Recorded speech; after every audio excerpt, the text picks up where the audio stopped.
On this episode of the NWA 1984 Project, All In and Triplemania reactions, wrestler spotlight on Kevin Sullivan and Mike Graham, and away we go.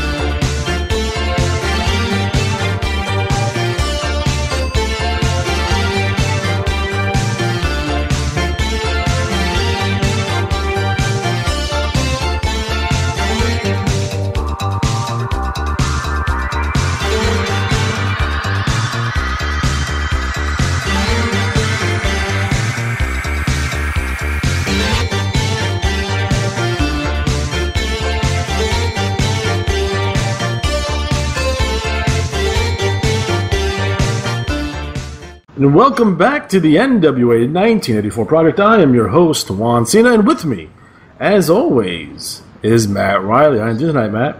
I'm still good. Yes. Technical difficulties is always fun to deal Thunderstorms. with. Ridiculous. Internet is shit. So this episode will be a closed-circuit event emanating from Florida.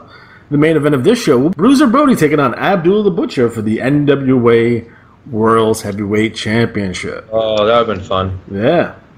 All violence. Lots of blood. It would have been sponsored by the Red Cross. You know, Brody and Abby feuded for like 7 years. Like, that was one of, like, Brody's mainstay opponents. Like, they just feuded everywhere. And it's insane. Like, obviously the matches are not, you know, it's not Steamboat and Savage, but for a brawl and for what we want to do in terms of the NWA moving forward in 1984. Again, I'm looking at Bruiser Brody as the alternate Hulk Hogan. Yeah. Like, let's take all the stuff that's cool about Hulk Hogan. Like, Hulk Hogan was a very, at the time, in 1984, he was a guy that created Pandemonium. He was a guy that wasn't afraid to cheat. He would get into brawls and what have you and cut these, you know, killer fucking insane promos. We're going to flip that and do the same thing with Brody. So we're going to book Bruiser Brody, kind of like how they booked Hulk Hogan. Now, instead of using the 1 hour draw that was done to death by 1984 as your cop-out or your you're just like, oh, we're not going to switch the belts here kind of move. Instead of that, we're going to use like double DQs or no contest, like where stuff just spills out and just it's mayhem and it's chairs are being thrown, and Brody's whacking guys with chains and shit, and you know, we're going to use that instead of the 1 hour draw, because the 1 hour draw is not conducive to a national promotion and nationwide television. So you'll keep those matches short, 12 to 15 minutes, and for the most part, we're going to have Brody go over just about everyone clean. In situations where we have to protect somebody, that's where we go with the double DQ or the countouts or whatever. Sure. To do what we have to do. But again, we're going to have Brody face, for the most part, like your monsters.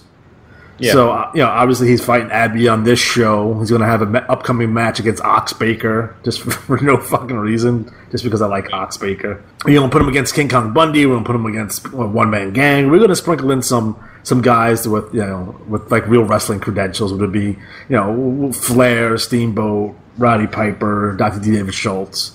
You know, kind of fill in the gaps there. But for the most part, you know, for, you know, a national company, we're going to go with, like, the monsters. Like, so we want to have Brody slay all these big monsters. It's kind of the key here. As we build up for a big match, most likely a Starrcade, it's going to be him versus Stan Hansen for the NWA World title, which would be a fucking crazy match. Plus, there's history there. I think a lot of modern writers, call them bookers, what have you, they take the most obvious shit and was like, we're just not going to do the obvious shit. Like, the most obvious angle you run today is either John Cena versus Samoa Joe or Samoa Joe versus Roman Reigns. Those are literally the most obvious things you can do, right? And it will work. Samoa Joe had a hand in training John Cena, so you can always play that story. You can say, hey, John, I'm here at the beginning, and I'm going to be here at the end, you know, that kind of stuff. In terms of Roman Reigns, you have Samoa Joe say, you know, I had to claw and scratch and fight for everything I got. I didn't get my position in the world of wrestling by my last name and who my family is. Like, those like the most natural things you can do. I can see Samoa Joe cutting a promo was like, yes, everyone in Samoa hates you, just like everyone else in the United States hates you. Because they're technically royalty over there. Don't forget that.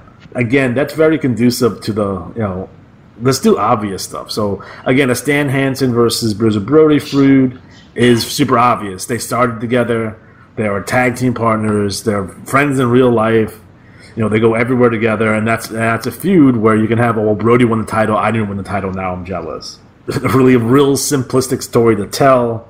Good for what we need to do in 1984. So that's my thoughts on that. But Matt, did you hear that I'm on a podcast now? I may have heard something about that. You heard a rumor about that, right? The rumors are true. Oh my God. Yes. In partnership with Beyond the Ropes radio network, I am on a podcast which is called Retro Wrestling Rewind, where me and my tag team partner, David Fine, take a look at events from the past, good, the bad, and the ugly, and we break those down for everyone. So check us out. You can type in Retro Wrestling Rewind or Beyond the Ropes, the podcast, anywhere you get your podcast. So I don't have iTunes because fuck Apple. That's what I think about Apple. I have an Android, so I have to use Podcast Addict to listen to it. So anywhere you can get your podcast will be on there, trust me. The last two shows that we've done our first show was on WrestleMania 7. Our second show was about the Parade of Champions 1984, the first annual David Von Erich Memorial Show. And this week's show will be Great American Bash 1991, where most experts at the time called that the worst wrestling show in the history of wrestling. Did they not see Superclash 3? I don't understand. Did they miss that one? I don't know. We're going to talk about Superclash 3 at some point, too. That's fucking awful. But again, the big story about Great American Bash 91 is about 2 weeks before the show.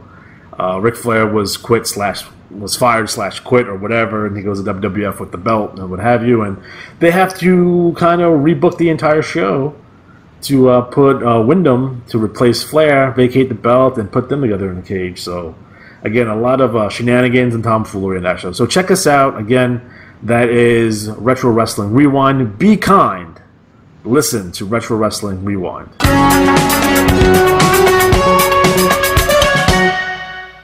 So next up, we're going to talk about probably the most important wrestling show of this year. And I'm not talking about Women's Evolution. I'm talking about All In. Yep. So, Matt, you watched All In. What are your overall thoughts on that show? I thoroughly enjoyed it. One of the things I thought about long and hard was when we talked in our pre-show about certain fans who don't like that style. Yeah. And it would be like to me saying, "Oh, I got tickets to a country western festival." I would enjoy it because I don't enjoy country western music. Right. Even if it was a great country western music festival, I wouldn't even care about it. But I would say this. I watched earlier, I watched the 45-minute long Being the Elite, kind of like the season finale episode, if you will, of the behind the scenes. And one of the things I really thought about, Cody has a line at the end where he says, what I love right now is that everyone's still in their seats. And I was thinking about it, and really those fans that went to All In, and we tried to get tickets. I mean, I tried at least, but now you did. But my wife was not going to let me go to Chicago. The wife thing. Just tell her, mind her business. Yeah, okay. Says the guy who's not married. Honey, I'll be right back. 3 days later. I won't go out for a pack of cigarettes. I'll be back 3 days later. You don't understand, baby. I'm just going down the street to the corner. Yeah. So watching that, and when he made that comment, I thought, you know what? These are the hardest of the hardcore fans. I was thinking, what crossover? It's likely that there are fans of WWE in that crowd. Yeah. But are they as passionate about WWE as they are about All In? If WWE had some kind of mega show that was going to break all the rules somehow, let's say. Let's just look at Women's the WWE Evolution show. That show's not sold out yet. And it's not sold out. So Women's Evolution is not sold out, but All In sold out in 30 seconds. I think that goes to show you where people's mindset's at with this. For me personally, now, if you're a person who hates modern wrestling, you're not going to like this show. You're just not going to like it. And that's fine. if you're a fan of modern wrestling, you're going to love this show, right? Me, in particular, I really did like this show. I thought it was a great show. Do I have nitpicks? Of course I do. There's no such thing as a perfect pay-per-view, right? And then people on the internet, God bless them, are either saying, this is the greatest pay-per-view in the history of wrestling. Like, whoa. Slow down there, buddy. And there's other people on the internet saying, this is the worst show I've ever seen. And clearly they have not watched anything related to XPW or WCW 2000. Again, we live in a world today where tribalism is at its peak, right? Everyone's getting pulled to one side or another, and everyone is extremist at this point, right? This is what we are, right? There's no nuance on anything. You either love this show or you hate it, or if I complain about something, you're a hater, you're the worst. Or if you love something, you're a fanboy, you're the worst. And it's like, not quite. That's not how none of this actually works. Now, for me personally, was I a big fan of the dick spots in that? No.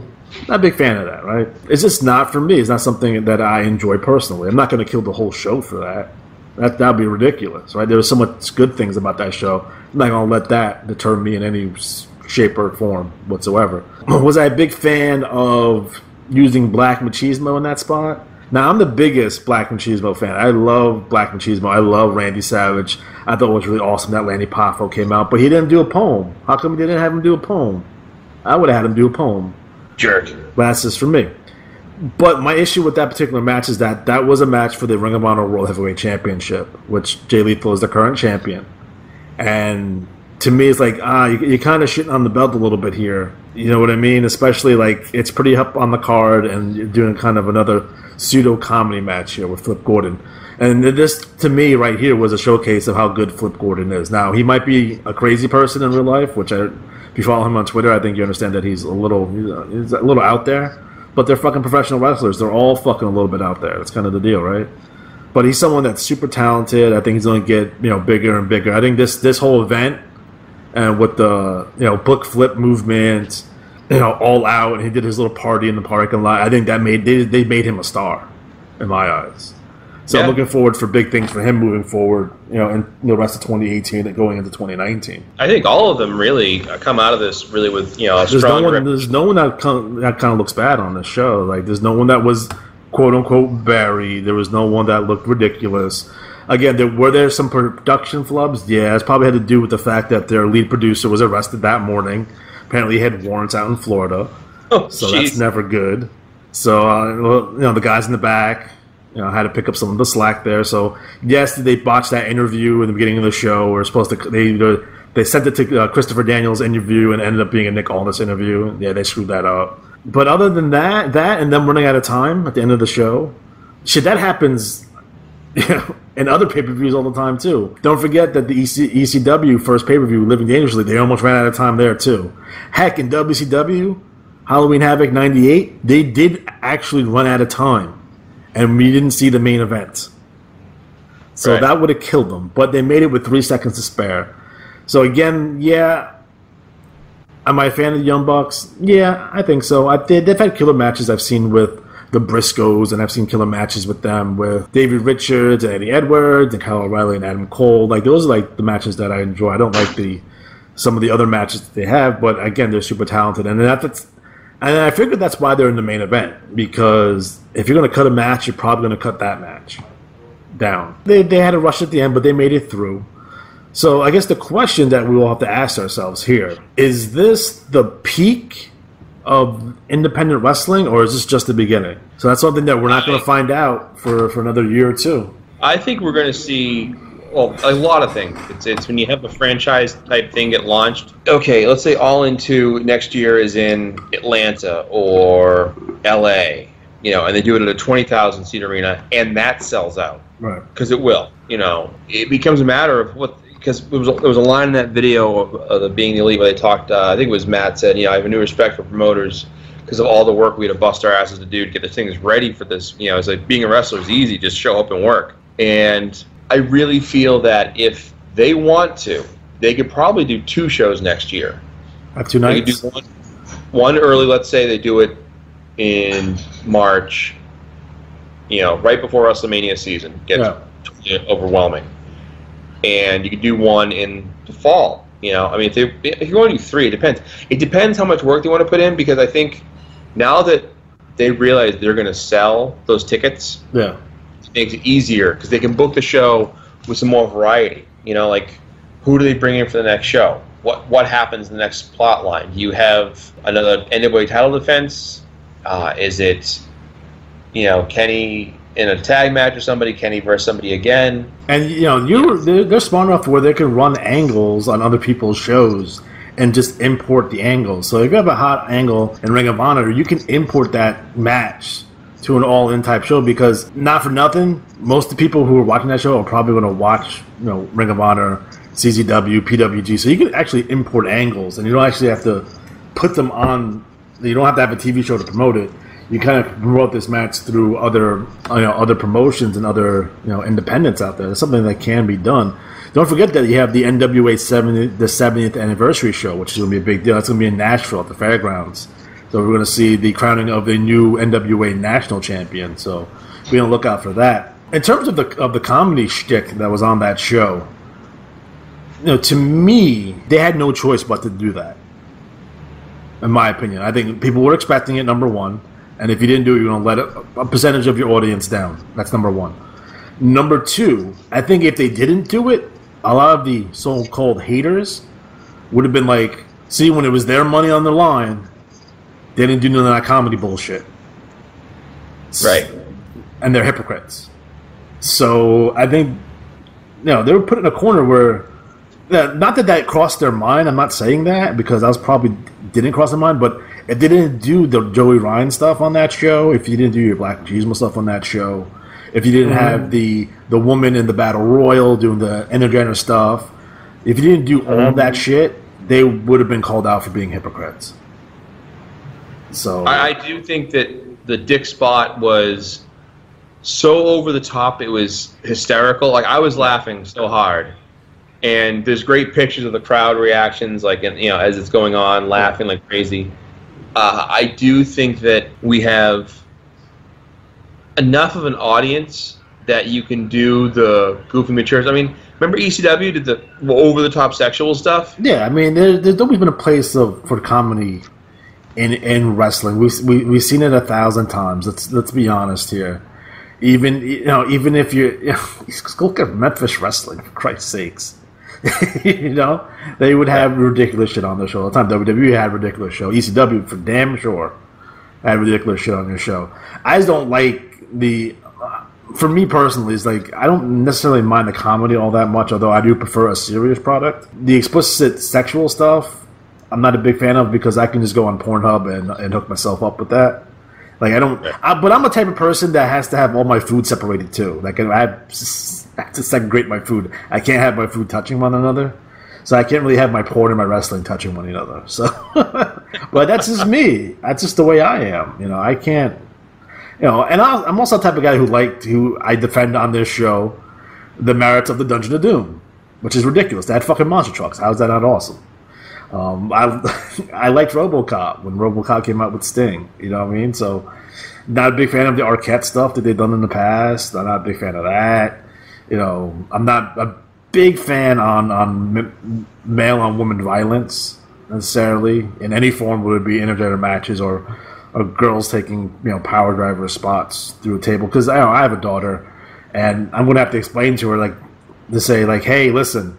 Guys can't punch you in the face. Like, that's not okay. And my daughter is 5 years old, and I have to explain to her, like, no, don't let this guy punch you in the face. That's not cool. You know what I mean? So it's like, that's where it gets kind of iffy for me personally. But again, that's my own personal stuff. It's not a reflection on the show overall. You know, not that I would take a 5-year-old, or my son's 11. I wouldn't take an 11-year-old to an all-in show. It's not something I wouldn't take any of my kids to an ECW show back in the day. Shit, I went to an ECW show when I was like 17. I'm still mentally scarred for the rest of my life because of that show. I never felt more in danger in my life. And I'm not even talking about the wrestlers, I'm talking about the rest of the fans. It's fucking dangerous. Fuck. I think overall for All In, let's see what they do now in terms of, you know, how they follow up with this. I'm curious to see what the NWA 70th anniversary show is going to look like. I'm glad that Cody won the title. We talked about this a year ago when when the NWA kind of relaunched is that they should put the belt on Cody as soon as they could, and they did. We also predicted correctly on their show that they may not have a television show like we think of television today. They might do something different. So those are both stuff that we talked about, and maybe they listened. I don't know, but maybe more likely it's great minds think alike. So I'm really happy for the overall wrestling business. If you don't think that 2018 is a big year for wrestling, then you're not paying attention to what's going on out there. That's the bottom line. Now, is this an industry-changing show? Is it to the level of a Starrcade 83, WrestleMania 1, WrestleMania 3, When the Worlds Collide, WrestleMania 14, or King of the Indies, or Bash at the Beach 96?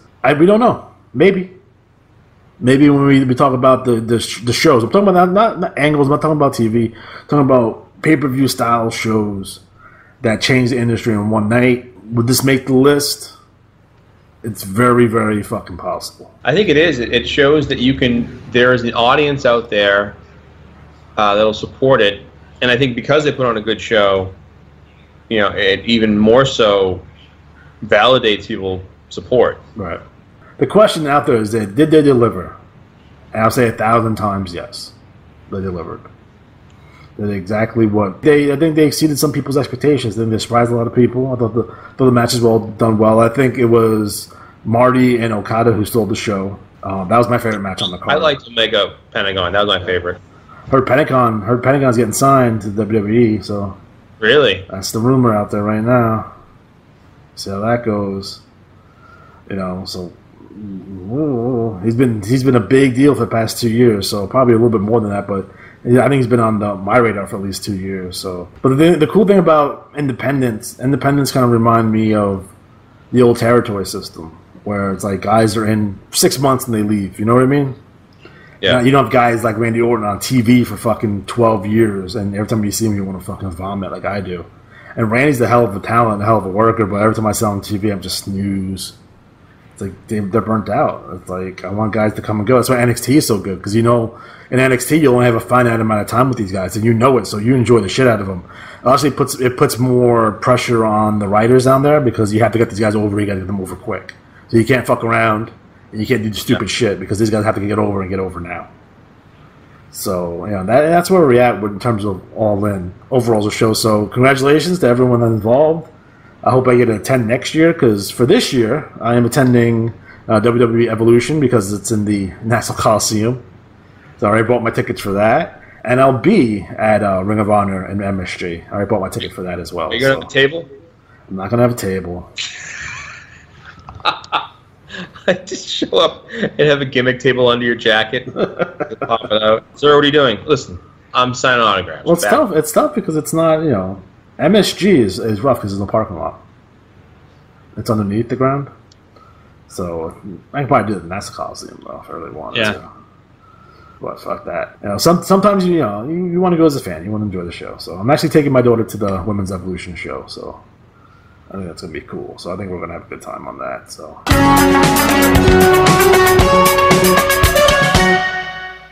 So next up, we're gonna talk about one of my favorites, man. I don't know I don't know what your stance on the Taskmaster Kevin Sullivan is, but what are your thoughts on Kevin Sullivan? He seems like a very nice fellow. Joining me this week on the edition of Grunts and Groans, the Prince of Darkness, Kevin Sullivan, the Purple Haze, and the Fallen Angel. Kevin? I'm here for one reason, to explain how my family rose from the ashes like the phoenix, reborn again, to dwell in the house of Habuddin, brought to us by the chairman of the board. When I was a lost person floundering in the sea of life, not knowing which way to turn, a trip took me to Singapore, and as I wandered the streets, lost in the cosmic day, I looked, and there I saw him, the mystic one, bathing in the river. And as I walked over to him, I said to him, Mystic One, chairman of the board, show me the truth. Show me the light. And he said, you have a lot to learn, my son. So sit down on this bank. And as we sat down on the bank, he turned to me and offered me the cosmic cookie. And as I chewed upon the cookie itself, everything became clear. I realized then that good and evil have been around a long time. I realized that evil and darkness has always prevailed from time immemorial. When females took from our bones, they've been taken ever since. I then realized they belong for one thing, to do the bidding for us. And as things became clearer and the haze started to lift, I looked into the river. And what I saw a face of darkness. And I saw a face of fear.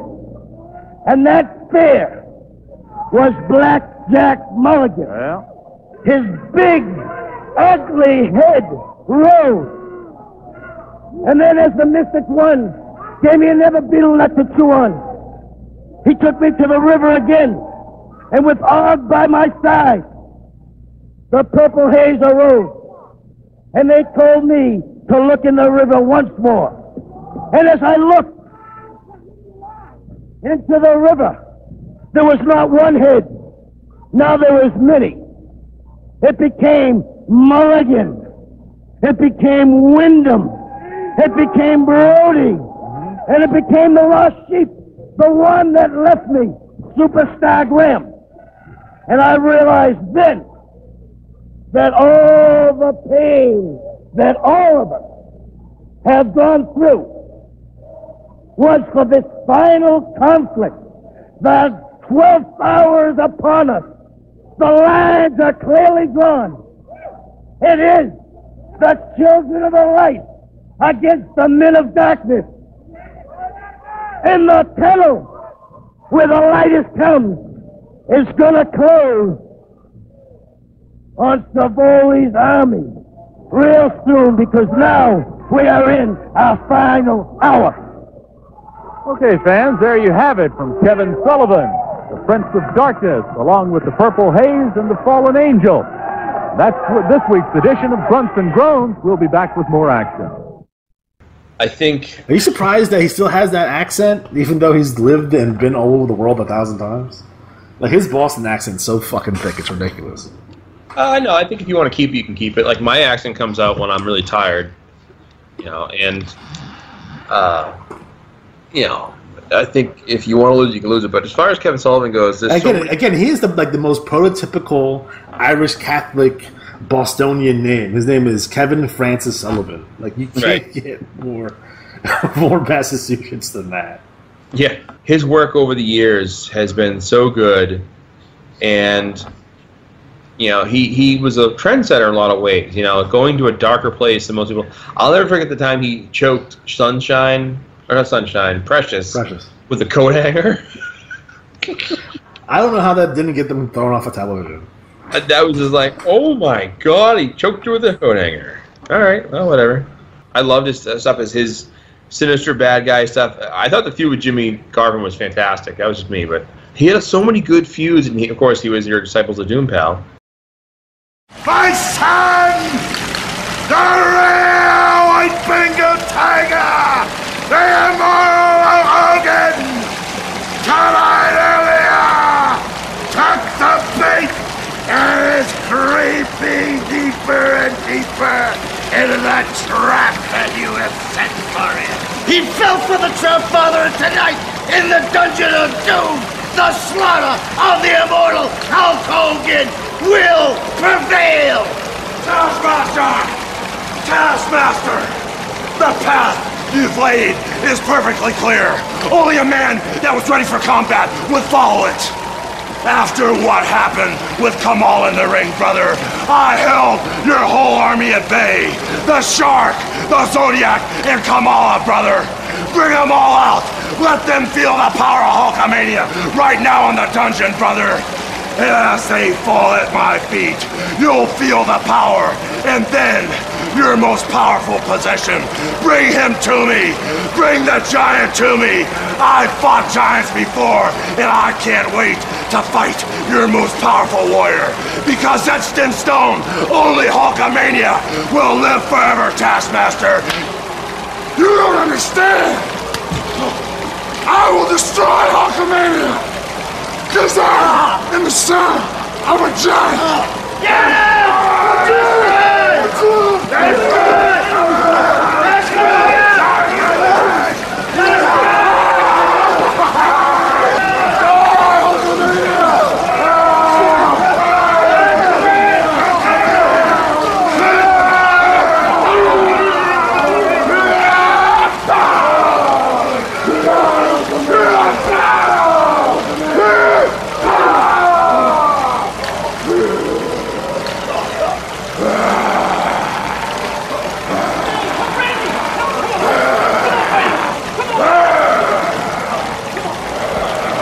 Run, you cowards! Run! You can run, but you can't hide. Now, in terms of Kevin Sullivan, he started wrestling in...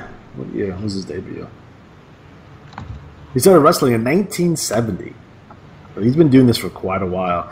He started out as Johnny West in the Gulf Coast. He had his first match in Montreal. But I think he really started coming into prominence probably, I would say 72, when he won the Florida Tag Team Championships with Mike Graham. Again, understand this, for like the first 10 years of his career, white meat babyface, like like good-looking kid, like it's funny to see him, like he's this, you know, this babyface who is like a white meat babyface. And actually, when he did turn heel, I believe turned heel in Memphis. I want to say this, he turned heel in Memphis, but before that, he was teaming with Tony Atlas in Georgia as like America's team. Well, yeah, let me take just a moment or two. I'll let these fellows get their breath a little bit, but may I just say, gentlemen, a dynamic tag team combination. Thank you very much, Gordon. It's very nice to have a mountain on your side. You know, I'd rather have it on my side than against it. I think everybody in the world watches television has to be impressed what this man just did. 500 pounds. That's more than people lift in a lifetime. He just lifted at one chance. I'm very proud to have this man as my partner. That's all I can say. Thank you very much. You know, in professional wrestling, it's good to be strong, but you could be big and you could be strong, and you don't know what to do with it. Ain't even no use having it. Just like anything else. If you got it, you got to know how to use it. If you don't know how to use it, you might as well give it to somebody else. Well, that's an interesting observation. Gordon, I'd like to say something. You know, we've had Russians on here, and we've had the Germans, and they're talking about they're going to take the money out of this country. Well, I'm from the north, and Tony's from the south. I'm white, Tony's black. And this is what I got to say. Just what I said last week. Americans are sticking together, whether they're white, black, red, green, north, south, east, or west. We're sticking together. And let me tell you one more thing. There is a movement in this country, and I'm proud to have this man as my partner, and he's proud to have me, and there isn't north, south, there isn't an east or west, there isn't a white or black. We're all one thing, and that's Americans. And we're going to send some of these bald-headed people back where they belong. Well, of course, tomorrow night at the Omni here in Atlanta, match time is 7:30. You're facing a very, very tough competitor. Yeah, I'm facing a very tough competitor, Baron Von Raschke. I'm not taking anything away from him. He's big, he's strong, but there's one thing that he lacks. When I step in that ring, every man, woman, and child in that arena is an American, and they're behind this American. Von Raschke, you're going to come on down, and I'm going to show you what an American can do. Like 1980, because they were... Again, don't forget about the 1980 Olympics, and again, Ole really pushed that like anti-Russian, anti-Iranian stuff on his TV in 1980, like really patriotic and stuff, and him and Atlas and Sullivan are doing videos like the Rocky song.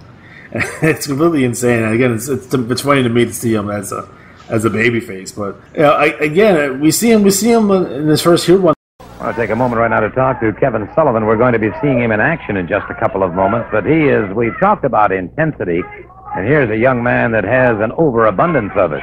You know, that's right, Good. You know, I've heard guys come out here and talk about that they're great athletes, you know, that they're the best all-around athlete.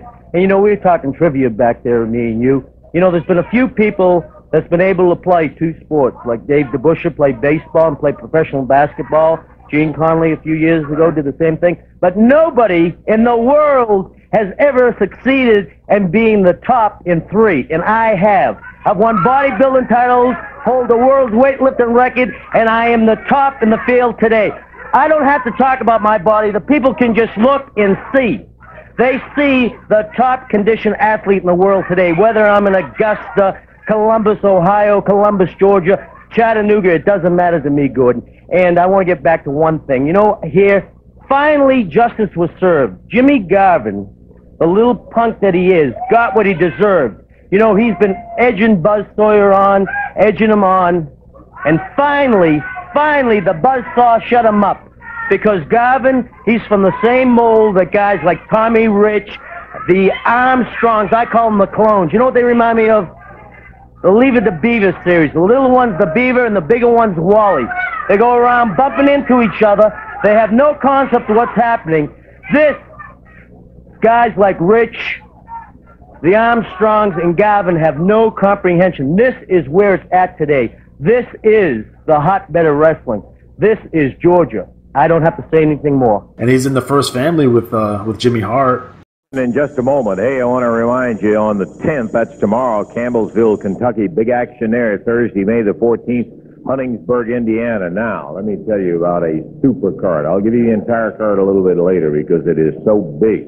I do want to remind you that it is going to contain a Southern Tag Team title match that'll have Kevin Sullivan and Wayne Ferris, the new Southern Tag Champs, defending against Bill Dundee and the Dream That's Team. pretty, boy. And look Everybody at this belt. just saw it. This belt that belongs to me and his belt belongs to him. We're the champs. That's all I got to say. You are the champions. There's no doubt about that, but we saw it. You know, Jimmy, you hold on to that belt because it says Southern on it, and I don't want anything to do with the belt around my waist. I'm afraid it may rub off. No time limit, no disqualification. Don't forget that, Kevin Sullivan. And it's going to be a match that'll have Terry Funk. By the way, I looked at that interview that your buddy sent in here, and we're not going to show it, Jimmy Hart. He's going against Jerry Lawler.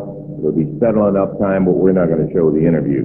Well, that's true, Lance. Let me tell you something, Lawler. Funk's coming after you with everything he has got in his body. He's been laying up there in that hospital bed, and baby, he's coming back, and I feel so sorry for you. I feel so sorry for you for two things, man, for what you did to him, and it's payback time now, baby. And I promise you, you'll never make that trip to Louisville ever again. Yeah, well, I can tell you one thing. If you're talking about what Funk continues to talk about, and after what we saw in there and what he said about Lawler in the interview, there wasn't anything intentional or anything else. Well, you know, Funk, I don't have to tell you about the whole thing. Just remember this, that it will be happening in the Louisville Gardens Tuesday night when that action gets underway with Jerry the King Lawler against Terry Funk. And you know, doing kinds of shenanigans and tomfoolery. Again, a lot of people don't know this, or a lot of people can't comprehend this, that the modern day stable is all attributed at the beginning to the first family. First, I want to thank you, I think, for letting me come to the First Family's clan meeting here, Jimmy. Come on, man. Don't tell me Lawler and Dundee sent you over here, right? Well, they can't get in the family. You can't get in the family, baby. Here, well, wait a minute. Now, let me tell you what I had on my mind. I was thinking the other day that wait just a minute. Before you can come to a family meeting, you got to get comfortable, and you look pretty You look pretty comfortable. I didn't come over here to be harassed. You need to loosen up just there you go. Okay, now come on. Will you move down there? I'm not moving anywhere. You tell him. Okay. Come on. Let me let me just a second. Let me tell you why I came. All right, a meeting come to order. Meeting come to order. Okay. All right. I was thinking the other day about the fact that we have had opportunities for the fans to write in and say, yeah, I'd like to see this match and that match. Okay, just hold it a minute, Wayne. The promoters every week. Here, take some, darling. Okay. Do you mind if I just not drink it right now? I don't know. Yeah, I'm sure. The promoters every week have the opportunity to make the matches that they're interested in seeing, and sometimes I know that you guys do not particularly care for the matches that are booked by the promoters in there. But the thing that in all the years that I've been around commentating on wrestling, I have never known the wrestlers to express an opinion on what kind of match they would like to have. Say, what would be like a dream match if you guys. So what I want you to do is to take just a minute to think about it, and then I want to ask you about what your dream match would be. Well, first of all, I don't need a minute to think about a dream match, Lance Russell, because there's only one dream match that I want. And that would be with Roy Rogers, that young, dumb punk that don't need to be in the wrestling business anyway. And if there's any way I could get rid of him, it would be in a dream match, and I would completely get you out of the country, out of everything, out of the ring, out of anything you ever wanted to be in, Roy Rogers, because for one thing, boy, beautiful, baby. You make me sick. I hate your stuff, baby. Beautiful, beautiful. All right, the Boston Battler, Muscle Man Kevin Sullivan. Have you got a dream match that you would like to express? First of all, Lance, I'd like to say thank you very much for coming to the First Families outing today. Yeah. I'm glad you loosened up. You know, later on we get somebody coming out of cake for you, but forget about that now. You know, I've thought about this a lot, you know. I got a guy here that's been a thorn in my side, Dutch Mantell.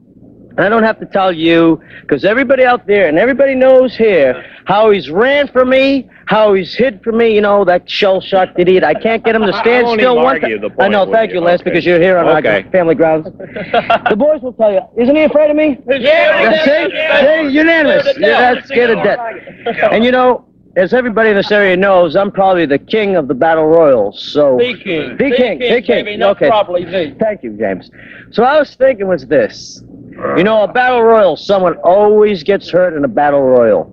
And I was thinking, I'm not going to sell Dutch Mantell short because I figure he's a tough and worthy opponent. So I thought, so that he wouldn't run in a battle royal if I got the toughest men in the country in the ring together, it'd be fair. Because you know what I want to be, Lance, is I want to be fair. Yeah. And especially to a guy like Dutch Mantell, who doesn't deserve it, I'm going to be a little fair. Yeah. Well, so my dream would be a battle royal consisting of the shell-shocked idiot himself, Dutch Mantell, as you said, the Boston Battler, and then I'd like to have the pretty boy, Wayne Ferris, in the ring. All right. Yay! All right, baby. All right. I'd like to have Nightmare number 1. Yes, sir. Got him. And let's not forget Nightmare number 2. We can arrange it. We can arrange it. And the reigns of the First Family, James Raymond Hart III. All right. All right. And there, he wouldn't have a chance to run. He wouldn't have a chance to hide. That's it? That's it. That's fair, square. Mantell against the First Family of professional wrestling. Well, you see, it wouldn't be against the First Family. It'd be a battle royal. It'd be fair. It's your dream. Kevin Sullivan, this is your dream. Let's get one of the Nightmare number 1 down here. Let's get him in here and find out from him what his dream match would be. Wait a minute. Let me talk to him. I do the talking. Come here, darling. Come here. Well, here we go with the Jimmy Hart Fabulous Ventriloquism Act. He does all the talking for the Nightmares, and so he is getting the translation. Can you translate for us, James? I'm going to try to. What have we got in this punch here, man? This is great. Let me tell you something. All right, this is what my Nightmare number 1 wants. He wants a handicap match with a dream machine. Very simple, and it works like this. Nightmare number 1 and Nightmare number 2 against the Dream, with one stipulation, of course, that when they beat him, then he'll unmask himself. Yeah. Can you imagine him unmasked, a big, fat, ugly, big pig? Can you believe that? A handicap match with the Nightmares against the Dream. They put up their mask. He puts up theirs. He puts up his mask. Excuse me. You misunderstood me. I think you're the one drinking the punch. Listen, their mask is not at stake. His mask is at stake. The Dream Machine's mask. That's the stipulation. One mask at stake. Yeah. Okay. Isn't that beautiful? Let's get Nightmare number 2. Are you going to do the translation for Nightmare number 2? So Jimmy Hart now, and you notice how he's moving his strings, the mouth goes and nothing comes out till the translation comes. All right, Nightmare number 2's dream match. You won't believe this. This is the most heartwarming thing that's ever happened to me in my professional career of wrestling. You will not believe what this man just said to me. What did he say, Jim?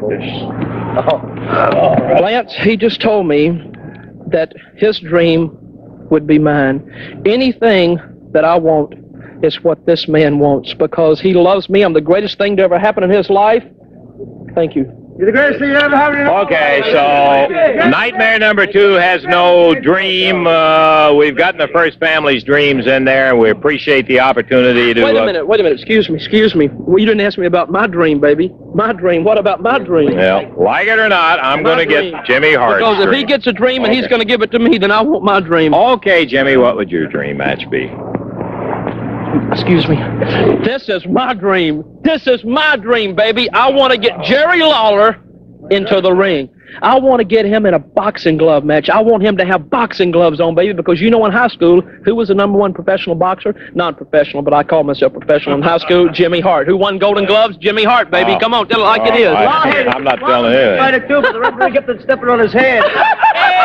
Stepping on his hands, did you hear that? Let me tell you, this is mine. I would like to get Jerry Lawler in the ring. He's got boxing gloves. What's in that punch over? I want to get him in the ring with boxing gloves on, #1. Number 2, I want 2 special referees, which would, of course, be the Boston Battler. I'll do it, James. I'll do it. And, last but not least, the pretty boy, Wayne Ferris.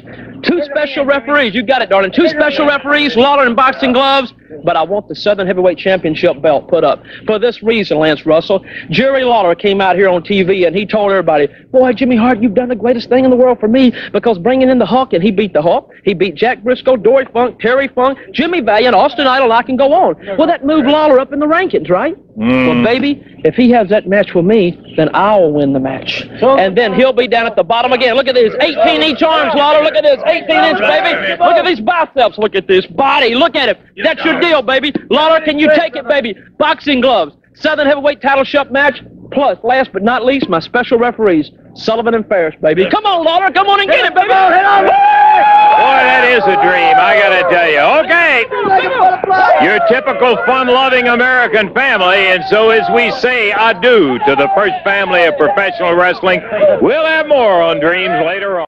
Now, people say, well, what about the Heenan family? What about this and that and the other thing? I understand that. But back in the day, when it comes to managers, they would bring guys in, but they wouldn't really interact with each other. So Heenan would be, let's say, use Albano, for example. So Albano would be managing, say, Don Morocco and the Samoans or a bunch of dudes, right? But they wouldn't have any interaction. They didn't have a common goal. But the First Family, their goal was to eliminate Jerry the King Lawler. That was their goal.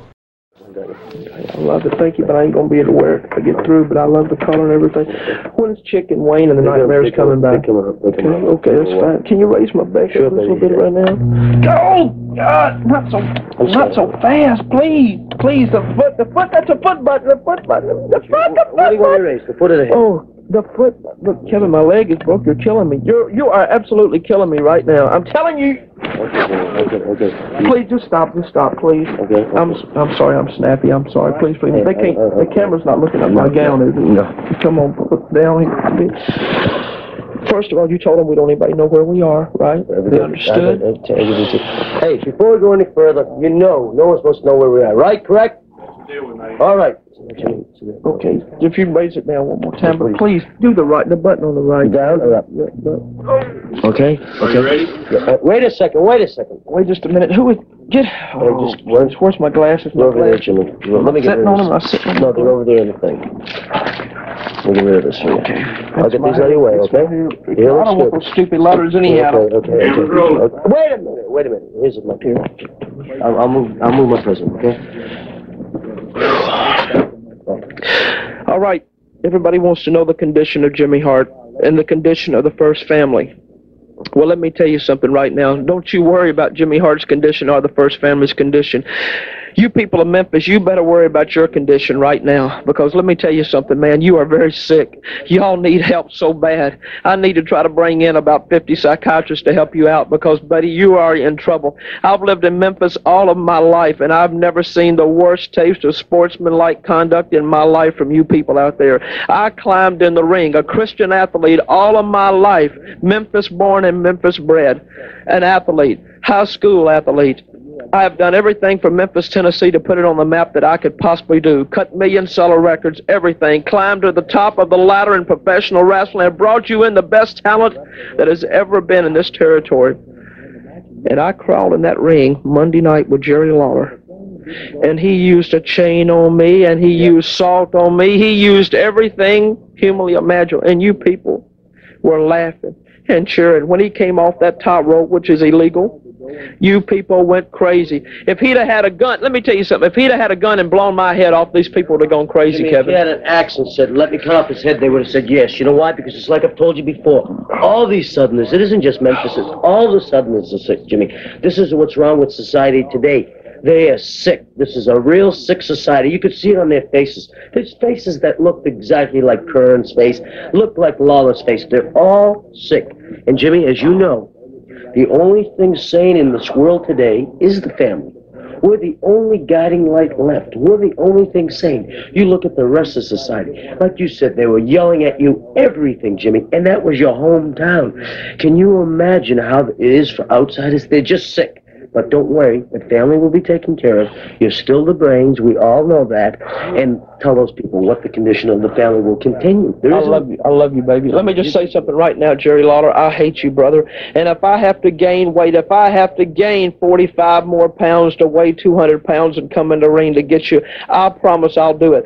So you want to know the condition of Jimmy Hart? Hey, I've never had a broken leg before, so I don't know how long I'm going to be out. But let me tell you something, Lawler. Sure, you kicked mine, you know what. Hey, and you broke. Jimmy, never, ever say that, baby. Never say that. He didn't do it. You look at that Kern. What did Kern do? When you were managing the match with Chick, he went down there and snatched you up, picked you up, and drove you on his knee. Oh, he's a big, tough, strong guy. Drove you on his knee. That's when you probably get the fracture. Then, with that great fighting heart, that heart that very few people have, you crawled in the ring against Jerry Lawler when he had his 4 henchmen around the ring. And if they want to play back the tape, they can see all 5 of them punching and kicking at that leg, which was probably fractured at the time.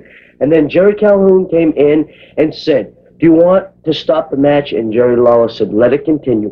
The promotion was part of this conspiracy. The whole thing was to get rid of the first family. Because, Jimmy, I felt like a trapped dog trying to get through that fence when I saw what was happening to you. You know what Eddie Mallon came up to me and said? He said, take 1 step out of here and you're suspended for a year. That was the whole thing, to get rid of the first family. But let me tell you something, Jerry Lawler and Steve Kern. You listen to me right now. We have a plan. Don't you? Okay, that's it. Cut that interview. Let's get it. Yep. So we have a group of guys who are unified under a banner, working towards a common goal, and that's what the modern stable is. That's what the Four Horsemen did. That's what the NWO did. That's what DX did. You know, that's the modern incarnation of the faction or the stable, and that all starts. And he gets zero credit for that for whatever reason, but it starts with Jimmy Hart and the First Family. Yeah, you know, that's where it comes. And Kevin Sullivan was part of that. What's going on? What's all the hollering? I'll tell you what's going on. I'll bet, yeah. I'll tell you what's going on. You know, because you're a Southerner just like the rest of these jerks. When I came down here, I'm the first piece of class they ever had. The family's the only class they have in this country today. And you, just like the rest of the Southerners. Okay, let me tell you what. I don't ever mind losing a match, but we got it royally. They took that, they didn't win, they stole everything. First of all, they had their own referee. Second, the illegal man who tagged Lawler pinned me, and you know how he pinned me, Russell? Because you were there, you saw it. He took this cane from Jimmy Hart and whacked me on the head with it. You think that's fair? Well, let me tell you something. You can push some of the people around. You're not pushing me around. The South doesn't need me, and I don't need you people, because I'm going to quit. Right now, Russell, I'm quit. Hey, I quit this thing. Get out of here, Sullivan. You want me to leave quit. to do something? Hey, You're fond of it, though. That's why, Russell, because of you and because of Eddie Marlin. I'd be quiet from here or anything else. That's all it. The whole thing's a conspiracy to get rid of the family. You guys end up losing a match and you get sore. I can't even be with it, man. Don't worry, young referee. Look, we're going to use a clutch. Run, man, pin me. It better be. We're going to get this reversed, Jimmy. Okay, I'm all right. And then at that point, he goes back to Florida, and he starts with like this. And the way he puts it, and if you watch, you try to. It's some of the TV is kind of hard to find with Florida. It's only the feast or famine with Florida. Like they'll have like 10 weeks of Florida TV, then you won't see anything for the rest of the year on YouTube, but that's available. But Sullivan didn't start with, he's full on the devil, right? It was slowly built over a period of months. Essentially, if you were Dusty and the Mulligan, the family, as they called it, right? So it was like Dusty and Blackjack and Barry Windham, Mike Rotunda, Mike Graham. His transformation was over time, and it was like he's talking about the Reverend Mr. Black, and he's talking about Buddha Dean, and he's talking about like all kinds of crazy shit. Like it's still pretty fucking scary. In the back, everybody's been saying what a wonderful person you are. I know your background. They gave you the key to the city of Houston. They called you Mr. Houston. That you trained the troops in the past with the Shanghai Sleeper. So everybody has some darkness in their side, Mr. Bosch. What I'm saying to you is this. If you are the inventor of the Shanghai Sleeper, the master, how did the Purple Haze learn the whole? So what I'm saying is this. The black side of everybody comes out. Dusty Rhodes, you listen clear. The other week, the Haze and I traveled the astral plane to Bangkok, the city of night. And after 12 o'clock, when the real people come out, we were summoned to the temple by Shamarji himself. And he gave us the betel nut to chew on. And as we chewed and spit the vile red crimson from our mouth, I had forgotten something because an image started to form as the juice ran off the wall. And the Haze himself went into shrieking hysterics. And Shamarji pointed at me and said, even in your infinite wisdom, you forgot one ingredient. And that ingredient was the Reverend himself. So what I'm saying to you, Dusty Rhodes, you remember when the Haze came for me, you almost lost an eye. So what I'm saying is this. The lines are clearly drawn, Dusty Rhodes. He's coming, and he's coming to serve somebody. Kevin had many things to show us his dark side, including his strange makeups, his strange partner, the Purple Haze. But this has got to be the most chilling yet. Let's take a look at Kevin Sullivan and his friend, the Reverend Mr. Black. Can't forget this. It's here. It's here. It's here. It's here. It's here. It's here. It's here. It's here.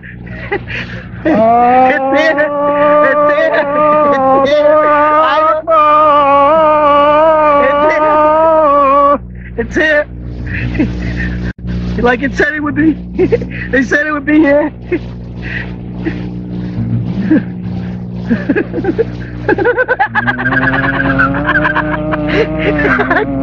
Akbar! It's here! It's here! It's here!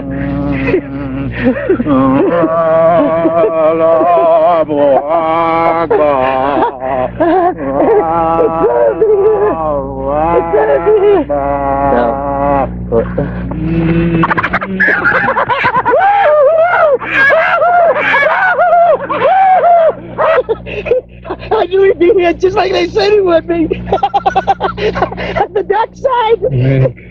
What? Make me strong. What? Please. Please, I'll make you strong, but you'll serve me and only me. Please.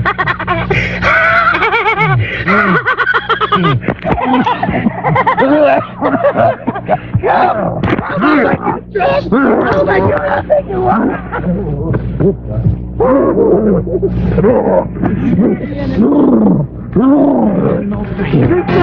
You might like to gamble. You might like to Ready, softly. Come and see. The Haze gave to me. And you'll serve me from Mother Earth. And only me. Because the final conflict has been written. The dark side has won over. You're gonna serve somebody, and you'll serve me. First of all, I'd like to say this about young Brad Armstrong. Do not draw a parallel line between Brad Armstrong and myself. That is enough said there. During a time in Sri Lanka, when we traveled throughout the world, he himself, the Hayes, rolling and screeching about as we chewed on the betel nuts, said to me, only one thing is missing. The final chapter for Dusty Rhodes and the family. It has been written and prophesied on the 7th step of the temple. Rhodes, I will admit this. I have never made a mistake, but I haven't done it quick enough, the destruction, because Armageddon is here. The final chapter, the lines are clearly drawn. You're on one side with your so-called family of Mulligan and Wyndham and yourself, and I am on the other side. Slowly your world has crumbled. All around you, you are starting to wonder, who can I trust and who can't I?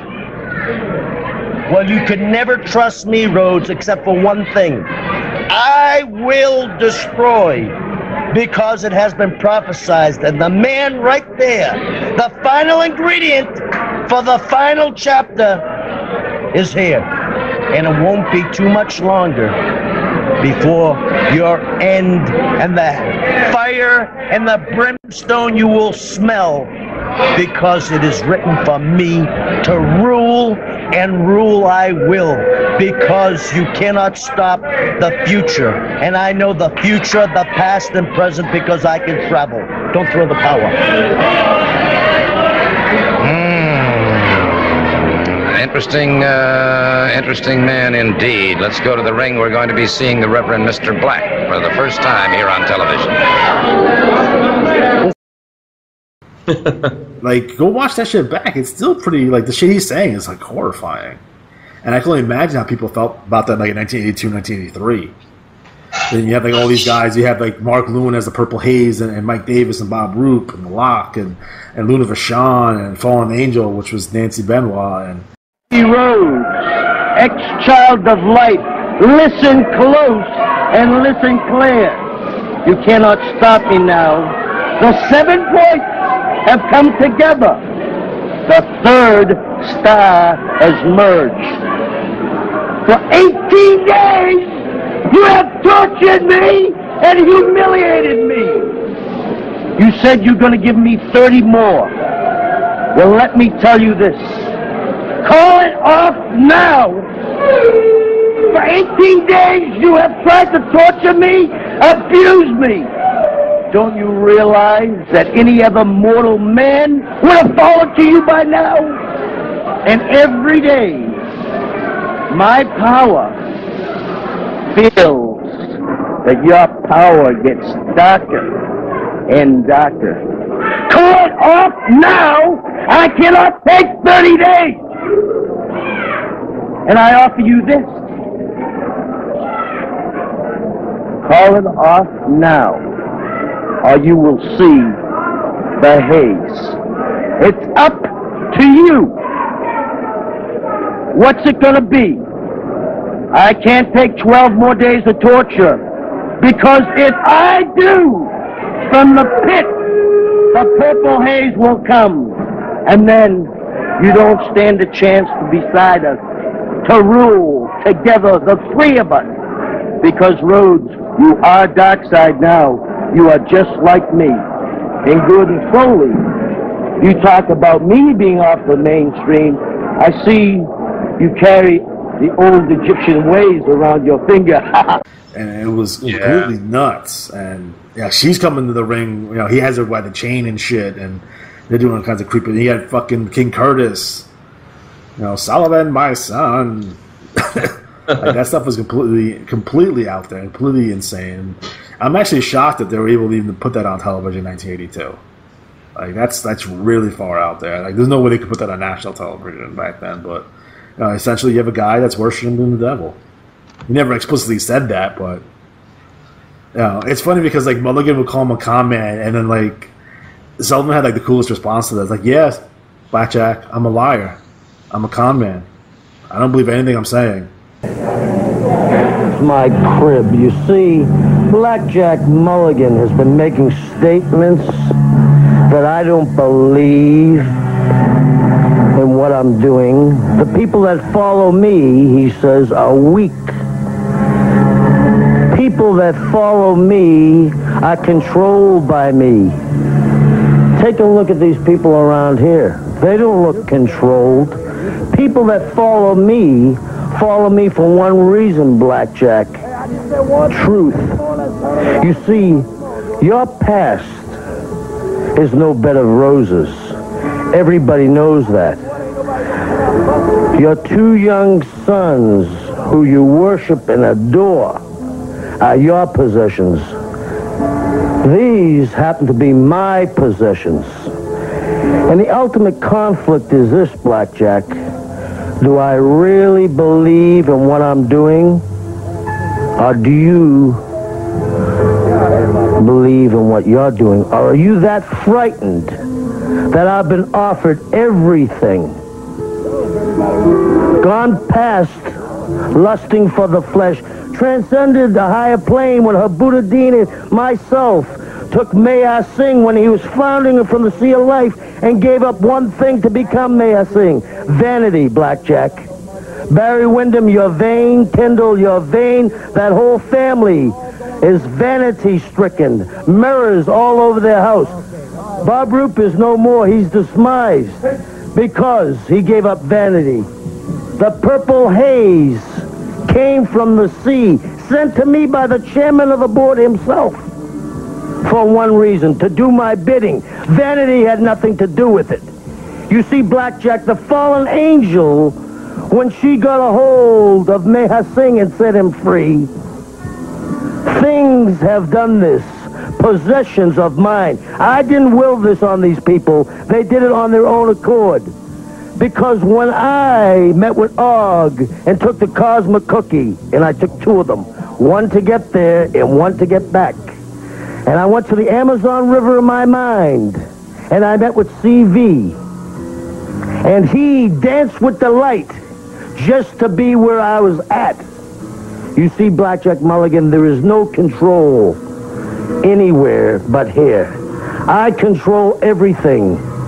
In my life, there has been one power, Blackjack, and that power is the power of darkness.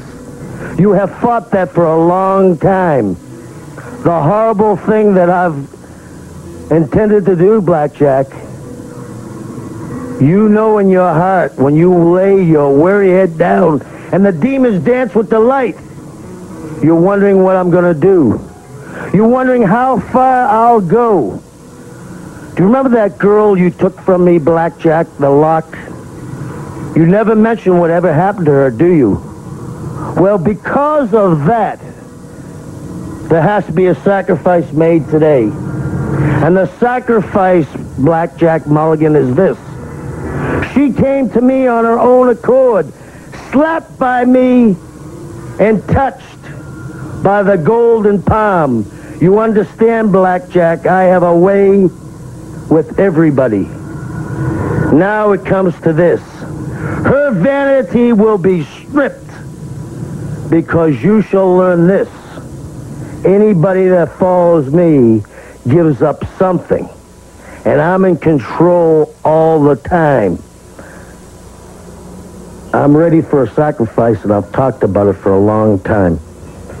Make her my sacrifice.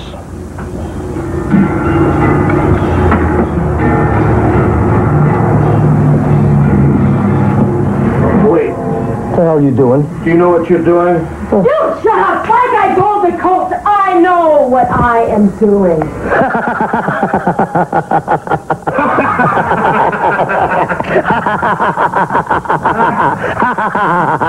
Somebody better be in control sometime.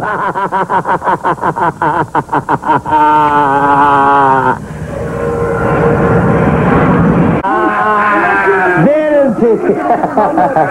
Vanity. Mulligan, this is what vanity's all about.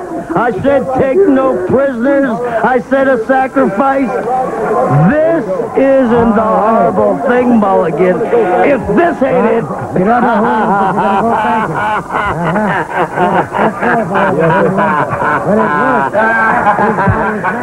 who make her cute.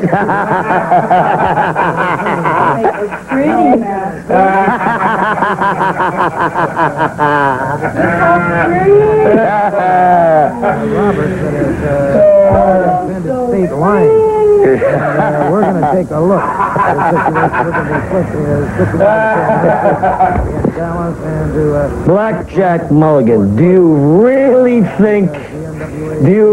think I can control people? Come on, Blackjack. Nobody can control anybody. How do you really think I could control this girl to give up her vanity? Blackjack Mulligan. You're right, I'm a con man. People don't follow me. You're absolutely right.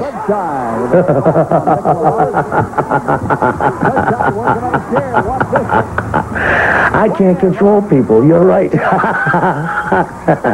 I have no control over anybody. You're absolutely right.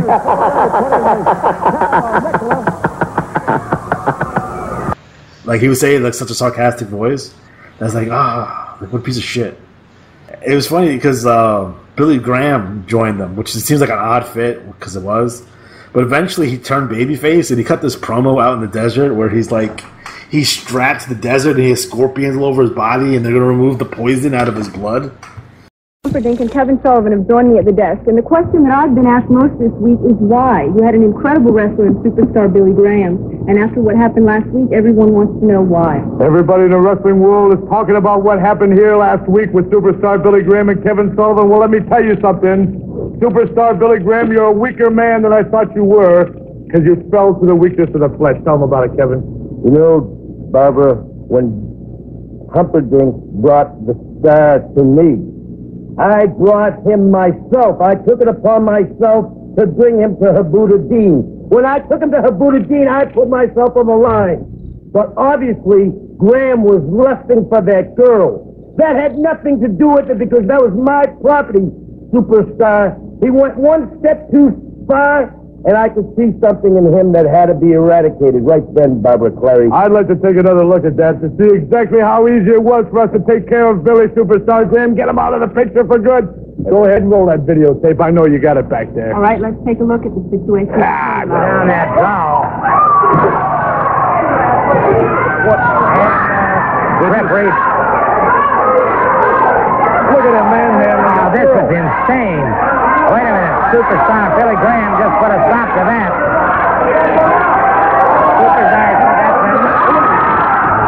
Superstar cut from behind. And now they're attacking Superstar Graham. Superstar Graham trying to stop him from further entering the lock. And now it is Kevin Sullivan and Sir Oliver Humperdinck going around the throat of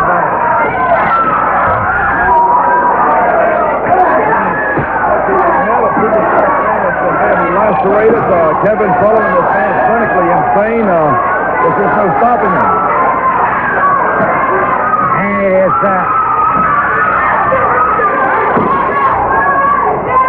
Mike Graham just hit the scene.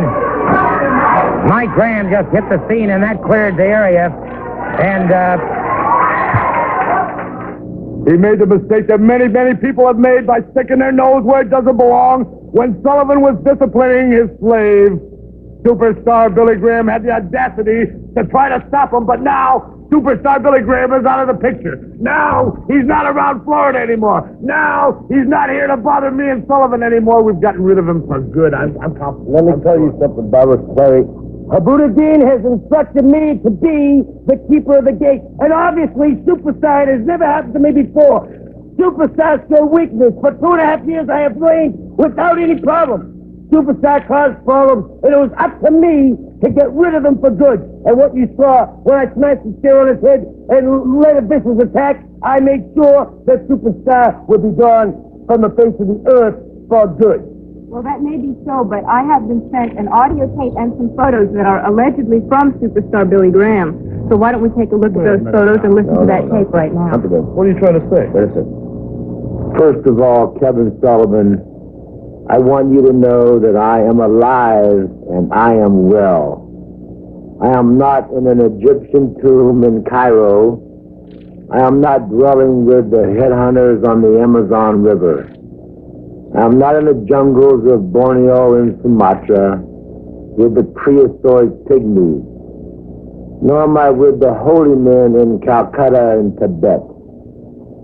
Just as Jesus Christ, the Son of the living God, went into the deserts of Judea to fast for 40 days and 40 nights to gain strength to fight the devil, I, being a mere mortal, have also gone into the desert, shackled to this river bottom to cleanse my soul and spirit and gain the power that I will need to defeat you and Abu Dhabi, to rid myself of every evil thing that you represent, all the filth, the dirt, the slime, the mire, and the disgusting, putrid, sick, inhumane acts that make you what you are, Kevin Sullivan. In the moment that I know that I have been released from the powers of darkness and all the evil spirits have left me, I will break these chains that bind me, tear loose these bonds that hold me. I will rise up from this river bottom grave and be free, free at last. And I will march, crawl, swim if I have to, until I find you. And I will find you no matter how long it takes, for there's no place that you can hide. There's nowhere for you to run. Nothing and no one can save you now. I am coming back. This is somebody's idea of a bad joke. It's no joke. A bad It's no joke, Pumperdick. It's no joke, because I know he's at the doorway. I know where he's at. Let me tell you this, Pumperdick. You told me he was gone. I don't care if you have to swim, crawl, or fly. I know where he is. He'll be back. He has been cleared for war. There's nothing to worry about, Kevin. I've got connections, international connections, connections. all over the world. Don't worry about a thing. Don't worry about a thing. Let's now go to the ring for our next match. I was like, what the fuck is going on? Like, that shit was fucking nuts. After that, I mean, Sullivan spent some time in ICW, and he spent some time. He would always like go away from Florida because he would actually lose these loser leave town matches. He was on Starrcade '83, but he saw the payoff for Starrcade '83. He was like, I'm going back to Florida, fuck Crockett. But he eventually does come back to Crockett, and he forms the Varsity Club, which seems kind of weird if you think about it. The man at my side, former world television champion, and the man that is still very much a thorn in your side, Rick Steiner. Well, I'm going to tell you what. In Starrcade, Steiner stole the title from me. And all I hear from these ignorant wrestling fans is, where's the belt? Where's the belt? Well, I'd like to know where the belt is, too. Where are you, Steiner? You don't have the guts to show up in any of these buildings where I'm at because you know I can take that title away from you. Or maybe you're just so stupid you can't find the buildings. I don't know what it is. But I'm telling you what. I left you laying once, Steiner. And when I get my chance, I'm going to take that title right back to where it belongs, pal, in my back pocket. And one really big issue, the meeting of the best, the biggest bullies in town. A long time the Road Warriors been running roughshod over the NWA, but now they've run head-on into the Varsity Club. That's right, Magnum, and I'm going to tell you a little story. You know, when I was a kid, I used to like to go to the junkyard, and I'd hunt rats. I used to get a big stick, and I'd hunt rats. But there was two mean rats that ran the junkyard, and everybody was afraid of these big rats. They'd run at people, and everybody would run from the rats. Until one day, Kevin Sullivan came hunting the rats, and I looked all over for the rats. I looked down here for the rats, and I looked back there for the rats. I couldn't find them until finally I cornered those rats. And when I did, I threw the stick down, and I reached in and grabbed both those rats, and I squeezed them until their little heads popped with their eyes. You see, those rats weren't so tough. And real words, you can scare a lot of people with your face painted. You can bully a lot of people around. But there's one thing you can't do. You can't fool a fooler. Well, you can't buffalo the varsity club. We're out for you, Road Warriors. We'll be right back after this.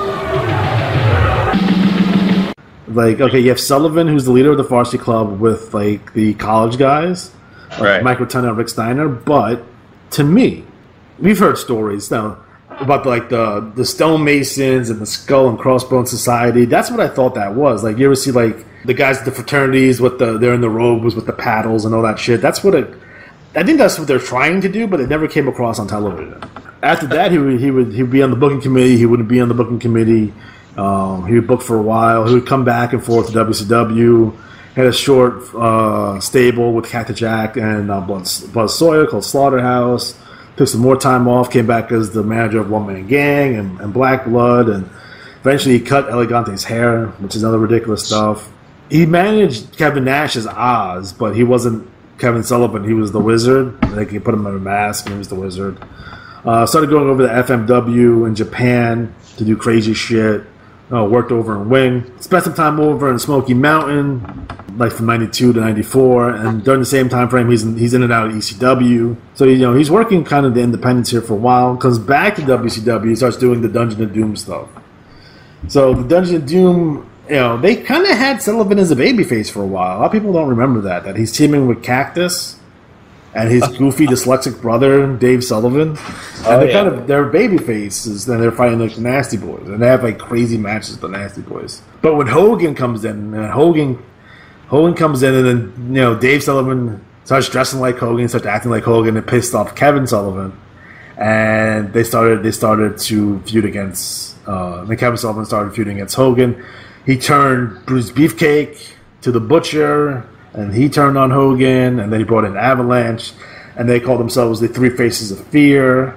But eventually, he was just not able to beat Hogan, and then Sullivan gets a call. It was King Curtis, but I forget where he was going, the name, the Master or something like that. And that's when they start the Dungeon of Doom, and it's like the most ridiculous guys. It was Sullivan, Kamala the Barbarian, Ming the Yeti, Hugh Morris, Loch Ness, One Man Gang, Big Robert Rogers, and the Giant, and then Vader was there for like 2 seconds, but then he wasn't anymore. Oh yeah, Brutus Beefcake the Zodiac as well. So yes. Can't forget about that. No. Yes. No. Well, he turned babyface because he was the mole in the Dungeon of Doom, and they turned him babyface. At that point, the Dungeon of Doom started feuding with Hogan and his cabal of friends, would it be Savage and Luger and Sting, to the point where they started feuding with the Four Horsemen. So they're like kind of teaming with the Horsemen, but then Pillman would get underneath fucking Kevin Sullivan's skin, and they had the match where Brian Pillman goes like, "I respect you, Booker man." And I don't think this is what Aretha Franklin meant. You, Booker man. Oh, he said, "I respect you." And he walked. And he walked out. And that's the first time kayfabe was broke like that on TV. Like Brian Pillman acknowledged that Kevin Sullivan was the Booker. Yeah. So that was crazy. Had a crazy matches with Chris Benoit. Falls Count Anywhere matches were completely insane. Yeah. At that point, he retired, and he basically took. He just started doing booking full time. After that, he'd make a couple appearances, like when they reformed the Varsity Club in WCW, which was weird. But yeah, I mean, you can see him now. He's on. He's working with MLW, and he's doing stuff with Brian Pillman's son, who is now a wrestler. So I thought that was pretty cool that they were able to kind of call back to that. So nice. So that's Kevin Sullivan in a nutshell. Next up, we're going to talk about another Florida stalwart, Graham. He broke 6,000 guitars, never drew a dime, but he thought he was the man. And he really thought in his little Tennessee brain that he was bigger and better and would draw more money than Hulk Hogan. Now, Mike Graham is the son of the promoter of Florida, Eddie Graham. So, Matt, what are your thoughts on Mike Graham?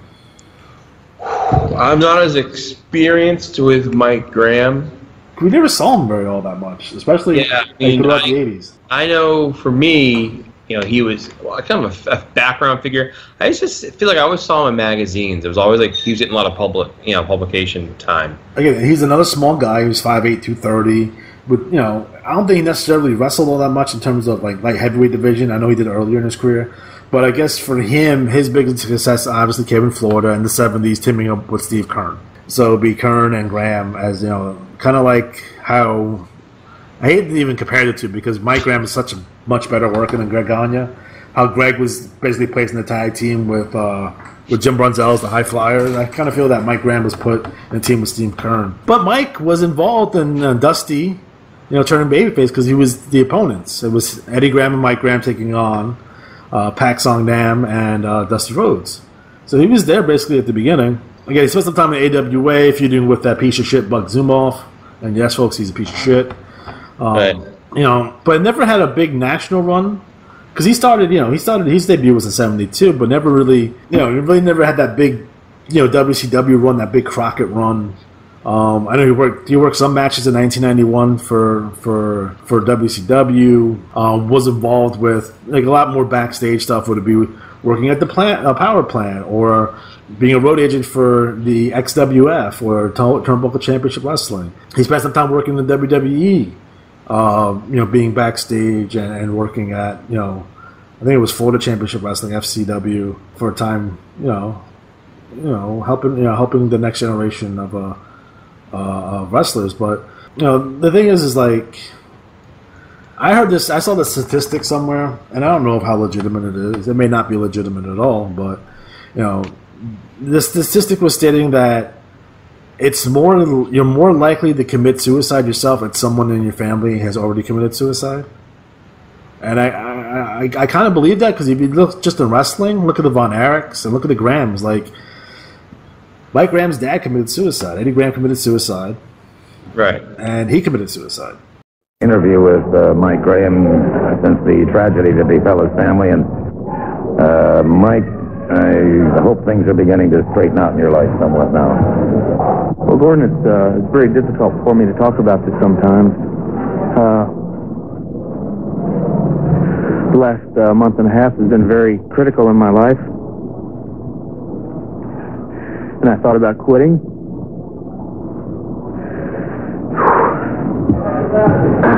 Mike, if it's a bit much, we can do this.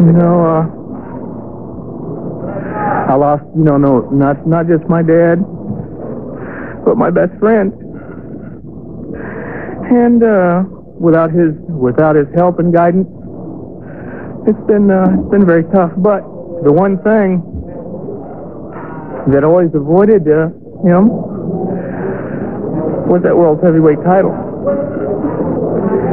And I feel that the only thing I've got left, or the only thing I can do before I quit, is to give him the World Heavyweight title. And I know that he's in heaven, watching me and watching over me. And Dad, I'm gonna give it to you.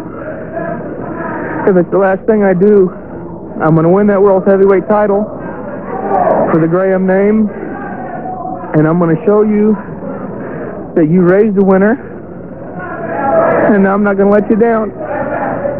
You can count on me. I'm not gonna let you down, no matter how long it takes, no matter how long I've got to chase Ric Flair or whoever the champion is. I'm gonna win that title for you, and I know that you'll give me the strength that I need. And that the last month and a half I've been weak, but I'm not anymore. I can face my problems. I can face what's happened. I'm going to get straightened out, Gordon. Well, Mike, I'll tell you what. I have to admire your courage in coming out here today and going through what you knew had to be an extremely painful experience. And I know, too, of course, that well, Michael Hayes and the Freebirds. Gentlemen, if you don't mind waiting just a minute, we'll get to your interview, too. Well, wait. I'm sorry, are we not scheduled now? Well, yeah, in just a second or two, I've been talking to No, Mike. I'm sorry, if we're not scheduled. I thought we were scheduled. Well, no, you were with Buddy, and we'll get to it in just a minute. I don't Well, mean we don't wait at 5-10 minutes. I guess another minute. Yeah, well, all right. Let me get back to Mike. Okay, if I'm in the way, I'll go get out of the way. No, Mike. An interview here. Well, no, I'm sorry. I thought we were scheduled. Well, you are scheduled, Mr. Hayes, but I was talking to Mike Grave. I understand you have, and I don't, I'm not trying to be difficult. No, Mike, please. It's right. Well, no, I'd like to talk to you about your future plans and the world champion, and obviously this is something that meant a tremendous amount to your dad, and I know it means an awful lot to you as well, and I would like to pursue this conversation if we can. Of course, the world championship means everything to me. That's what I want. That's what I'm going to get is the world title. That's, wait a minute. Did you say that? Now, I know Flair's going to be here at the end of the month. He's getting the world title shot. No, all I said was I wanted. All I said was I wanted a world title match. That's all. Yeah. I've got 12 years in here. How long have you been wrestling? I got 12 years here. Hey, Mike. I'm very impressed. I've seen big fat guys like you before. All I said is I want a world title shot. If that's any problem, Hey, look, man. No, look, Mike.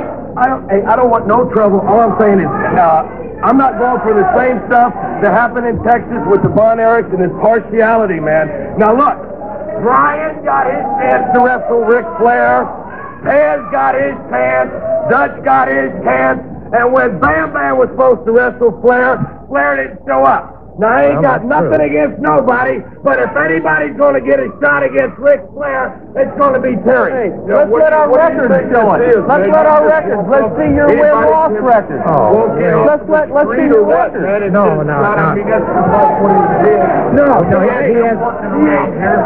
he didn't say he had a shot. No, who ran the Russians out? Who ran everybody out? Where have you been? You've been home. Okay, shut up a second while I'm talking. Now, look. I don't want no trouble, Mike. All I'm saying is fact is fact. Okay? And he deserves a shot, or I deserve a shot. You ain't been around, man. You don't deserve it. Promoter decide who gets the match. Here we go with partiality because of sympathy. You're standing out here screaming and yelling. No, all I said was, hey, I'm sorry for any difficulties. I don't want any problems. Mike, I apologize for this. I really do. Mike, I don't understand. This is the World Championship in 35 years. You couldn't do it. I know you couldn't do it in 12 years. As far as we're concerned, Mike Graham, it's like father, like son. You're both losers. Wait a second. Wait. Oh, man. Hayes. There.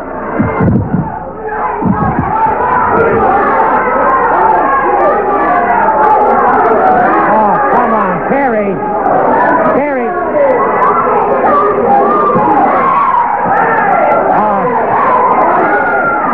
Well,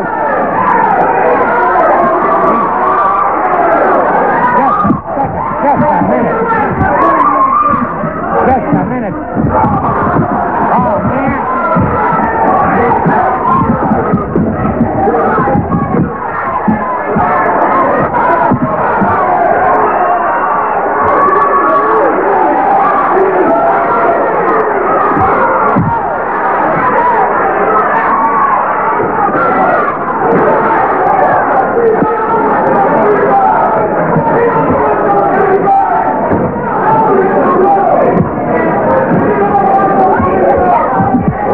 Gentlemen, I just don't know what to say. I really don't.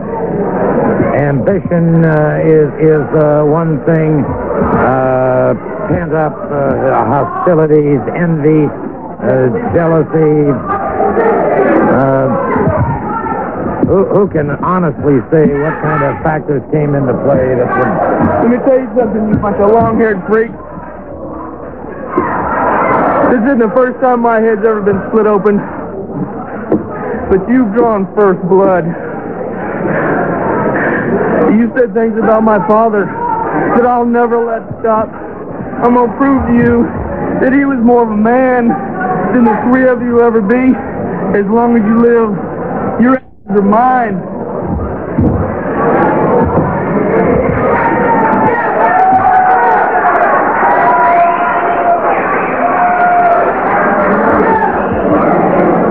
There's really nothing I can say, but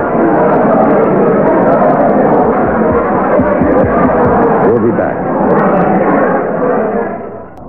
That's it goes to tells you how terrible mental illness is, and how left untreated could have devastating effects, not only yourself but others too. So again, be on the lookout for that kind of stuff, man. If you have some sort of mental illness or you're feeling a certain kind of way, get some help. Talk to some people. Definitely. But yeah, so that's Mike Graham in a nutshell. Again, not a lot of his matches are available on tape because again, I think he spent most of his time being super active in the 70s, and we saw less and less of him in the 80s. Right. It's funny that he won the district championship for his high school, and in the district finals to qualify for states, he faced a young man named Richard Blood. No kidding. And he beat him. And that person would be Ricky the Dragon Steamboat. My God. Yeah. He's trained by Boris Malenko. I don't think Boris Malenko... Did Boris Malenko train anyone that was not good? I'm trying to think. Let's look at a list of Boris Malenko trainees. They're probably here. Obviously, you have Dean, you have Joe. I know X-Pac. Right? So he's a good worker. Well, I can't find a list of people he trained, but... he trained a lot of guys.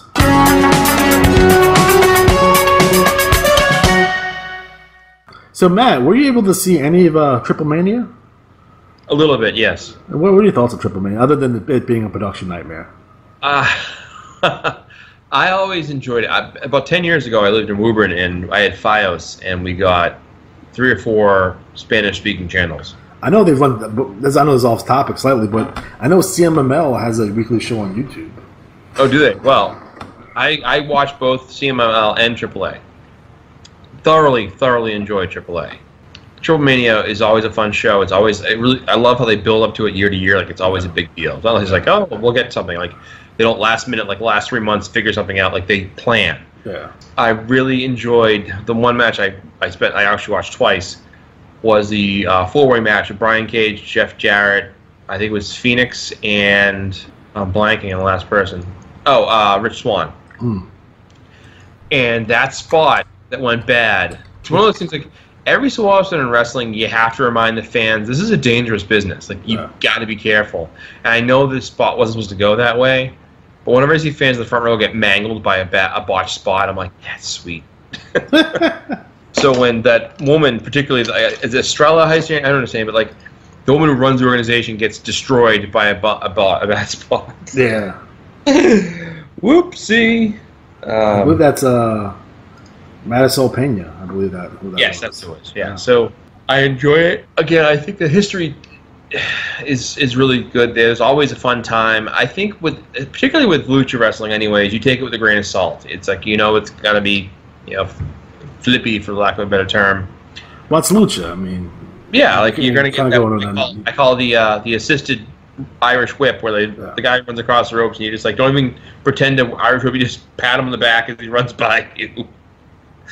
But it's a fun show. I enjoy what I saw, and AAA will always have a special place in my heart because of the clowns. And this was years ago, but I remember I videotaped it, and it was. They ran to the ring, like they were doing their beginning. They were heels at the time, and they would just snatch kids from parents in the audience and terrorize the kids in the ring. And the parents were like, "Ha ha ha!" It's like, oh my god. So I enjoyed it. What did you like at Triplemania? I thought the show. I think overall, I mean, minus the commentary, which wasn't the greatest, to be completely honest. And sometimes I feel that watching these shows are probably better in Spanish because there's more emotion. But when it comes to any kind of lucha libre, and that's what it comes down to, it's the emotion, right? The emotion for me is what takes it to the next level. It's like because everything means so much. So like El Hijo de Fantasma losing his mask meant a whole lot. Fabi Apache losing her hair meant a whole lot. Like, there were fucking stakes on this fucking show. And do I think personally could I watch Lucha Libre every week? Probably not, but for once a year, I can sit down and fucking enjoy it. You know what I mean? So, like, I thought this show was super fun. I really did enjoy it. You know, nice to see some stalwarts here. I like to see, like, La Parka. And they're setting up the match for next year with La Parka versus Dr. Wagner Jr., so that's going to be next year. So they're already setting that. They're already putting that out there. And just seeing some of the names on the card, like, it would be Juventud Guerrero, Jack Evans, Teddy Hart. I'm a big Jack Evans fan. Like, I love Jack Evans. He's always been good. It's fucking awesome. Would it be, Brian Cage? And I don't understand, like, you look at Brian Cage and you see him work, is like, why is he not in, like, WWE right now? Why is he not in, like, Ring of Honor? Like, like, why is he, like, yeah, I know he's on Impact, and I know that Impact's been doing great, although they did run over that kid the other week, which is weird to me. But I was like, why is Brian Cage not on a bigger stage than what he is right now? So, to me, that seems kind of weird. But I think he's amazing. I love Brian Cage. It's fucking fantastic. But it's nice to see some of these guys that you want to see very often. You know, we don't get them very often here in the States, so I don't know what Jeff Jarrett's doing out there, though, but whatever. Right. But, you know, we look at, Pentagon Jr., you look at, Phoenix, even Bandito, who definitely made a name for himself over at All In, did a fantastic job. So, again, super cool show. I do recommend that. I think they took it down from Twitch right now. It's, I guess, but there's ways to watch the show, and again, they give away the show free. So I dig it. It was a long fucking show. It was like 6 hours long. Yes, but it didn't feel like 6 hours. So they had a Hall of Fame. It's their WrestleMania. So again, not a big fan of the commentary. I wish they would get like proper, like, although Matt Striker is Matt Striker. I don't know why Vampiro's out there for, but I wish they had like legitimate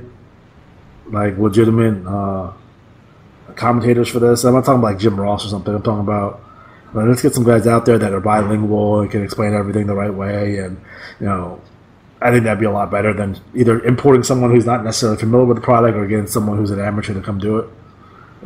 But I guess they're kind of tight on wrestling announcers. Maybe they don't have that many. Why can't fucking what's his name? The guy from have Savio Vega do it. I know Savio Vega was Puerto Rican and he's dealing with, but why don't you have like Hugo Savinovich and Savio Vega do it? Right. Yeah, that might be a better team. I mean, what about Tito? To get Santana to do it. Vampiro did bring all the gas to the airwaves. Quality parts. Freaking weird. All right, guys. So we are officially